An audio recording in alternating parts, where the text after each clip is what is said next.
మాదాపూర్ అయ్యప్ప సొసైటీలోని ట్రోబ్స్ బార్లో మద్యం కల్తీ చేస్తున్న ముఠాను శేర్లింగంపల్లి ఎక్సైజ్ పోలీసులు రెడ్ హ్యాండెడ్గా పట్టుకున్నారు. అధిక ధరలు గల మద్యం బాటిళ్లలో తక్కువ ధర మద్యం కలుపుతూ పబ్లో సప్లై చేస్తున్నట్లుగా పోలీసులు తెలిపారు. 3,000 విలువ చేసే బాటిళ్లలో 1,000 విలువ చేసే మద్యం నింపి కస్టమర్లకు అమ్ముతున్నట్లు చెప్పారు.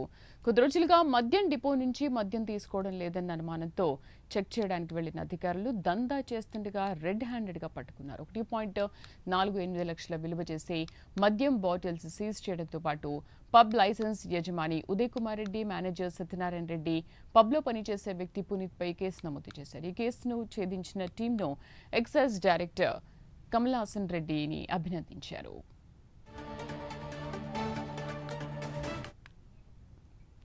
దీనికి సంబంధించి పూర్తి సమాచారం మా కరెస్పాండెంట్ కుమార్ అందిస్తారు. కుమార్. Thank you Sridevi. మాదాపూర్ అయ్యప్ప సొసైటీలోని ట్రోబ్స్ బార్ అండ్ కిచెన్ లోని కల్తీ మద్యం కలకలం రేపింది. ముఖ్యంగా ఏదైతే ఈ కల్తీ మద్యం అమ్ముతున్నారని ఏదైతే ఎక్సైజ్ శేర్లింగంపల్లి ఎక్సైజ్ అధికారులకు పక్కా సమాచారం ఉన్న నేపథ్యంలోని వాళ్ళని ఈ రోజు రెడ్ హ్యాండెడ్ గా వాళ్ళైతే పట్టుకున్నారు.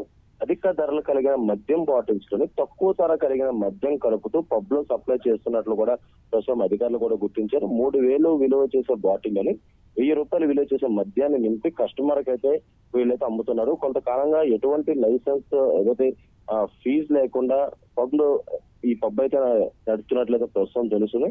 కొద్ది రోజులుగా మద్యం డిపో నుండి మద్యం తీసుకోవడం లేదన్న అనుమానంతోనే ఇక్కడ చెక్ చేయగా ముఖ్యంగా అధికారులు అక్కడికి వెళ్లిన సమయంలోని ఈ వ్యవహారం మొత్తం కూడా బయటకు పడింది. 1.48 లక్షలు విలువ చేసే మద్యం బాటిల్స్ తో పాటు పబ్ లైసెన్స్ యజమాని ఉదయ్ కుమార్ రెడ్డి, అలాగే మేనేజర్, అలాగే సత్యనారాయణ రెడ్డి, పబ్ లో పనిచేసే వ్యక్తి పునీత్ పై కేసులు అయితే నమోదు చేశారు. ఈ కేసును ఛేదించిన enforcement team excise director Kamalasan Reddy అయితే ప్రస్తుతం అభినందించారు. ముఖ్యంగా ఏదైతే ఈ పబ్ లో ఒక కల్తీ మద్యం కలకలం రేపిందని చెప్పొచ్చు. ముఖ్యంగా మద్యం కలిపి కూడా వీళ్ళు విక్రయించడంతో కూడా ఎక్సైజ్ అధికారులు కూడా పక్కా సమాచారంతో వీళ్ళైతే అదుపులోకి అయితే తీసుకోవడం జరిగింది. శ్రీదేవి. కుమార్, అసలు ఈ విషయం ఎలా, అంటే ఈ దందా ఎన్ని రోజులుగా కొనసాగుతోంది, ఎలా ఈ విషయం బయటకు వచ్చింది? శ్రీదేవి, ముందుగా అయితే యాక్చువల్ గా చూసుకున్నట్టయితే వీళ్ళకి ఈ పబ్బు నడిపించడానికి కూడా ఎటువంటి లైసెన్స్ కూడా ప్రస్తుతం అయితే వాళ్ళకి అవైలబిలిటీలో లేదు.